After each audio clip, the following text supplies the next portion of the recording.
পাত্রে পানি নেবেন, পানিতে পরিমাণ মতো লবণ অ্যাড করবেন, যে যেমন খান। তবে যেহেতু মিষ্টি জাতীয় খাবার, লবণটা কম দেওয়াই ভালো। দেওয়ার পর পানিটা নাড়াচাড়া করবেন এবং ফুটন্ত হওয়া পর্যন্ত অপেক্ষা করবেন। এখন আমি এতে চালের গুঁড়া অ্যাড করলাম। চালের গুঁড়া সেটা সেদ্ধ চাল এবং আতপ চাল মিশিয়ে আমি গুঁড়ো করে নিয়েছি। এটাকে এবার ভালোভাবে যত সেদ্ধ হয় ততক্ষণ পর্যন্ত একটু নাড়াচাড়া করে এটাকে ভালোভাবে খামিরে পরিণত করুন। এই যে দেখুন আমারটা কত সুন্দর খামির হয়ে গেছে। এখন আমি এটাকে ঠান্ডা করে ভালোভাবে হাতের দ্বারা এটাকে ভালোভাবে খামির করে নেব।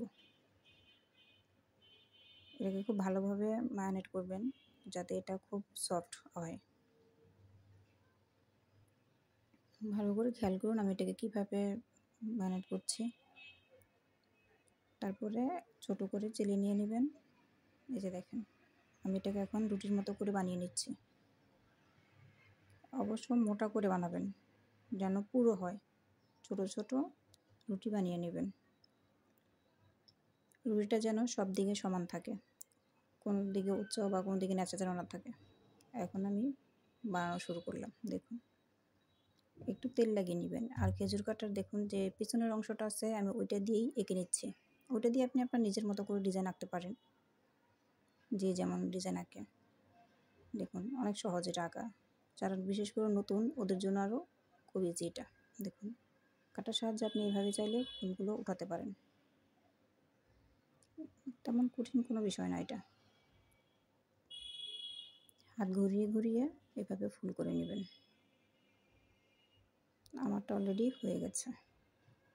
অনেকে এটাকে টিন দিয়ে বা সাইডের যে কর্নারগুলো আছে ওইটা কাটে, আমি অবশ্যই কাটা দিয়ে কেটে নিচ্ছি। দেখুন কত সহজে কাটা হয়ে যাচ্ছে।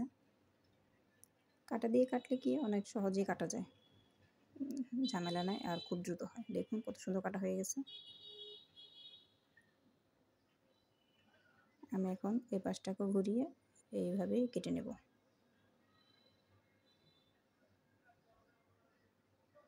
দেখছেন কত সহজে কাটা হয়ে যাচ্ছে।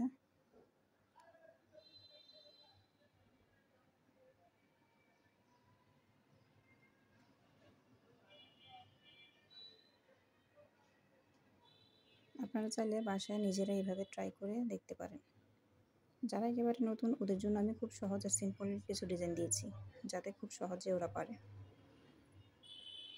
আপনারা যারা নতুন ওরা চাইলে ট্রাই করতে পারেন।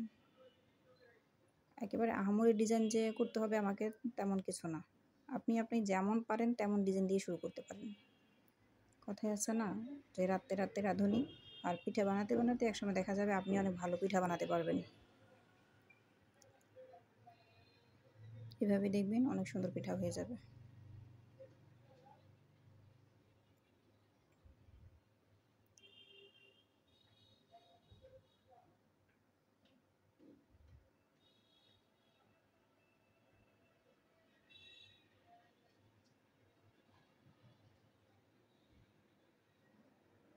আমি অবশ্য একাই পিঠাটা বানাচ্ছি, আবার একা হাতে ভিডিও করছি, তো এই জন্য একটু প্রবলেম হচ্ছে। দেখা যায় এক হাতের উপর সব প্রেশারটা পড়ছে, এই জন্য তেমন একটা ভালো হচ্ছে না। তবে আপনারা যখন ঘরে বানাবেন তখন তো 2 হাতেই ব্যবহার করবেন, সেক্ষেত্রে সমস্যা হবে না।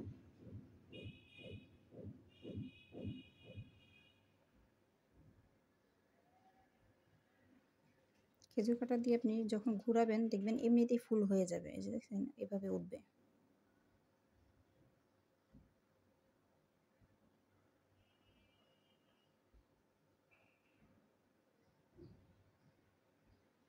আর এরকম স্টিলের প্লেটে নেবেন। স্টিলের প্লেটে নিলে দেখবেন আপনি সহজেই ঘোরাতে পারবেন এটাকে।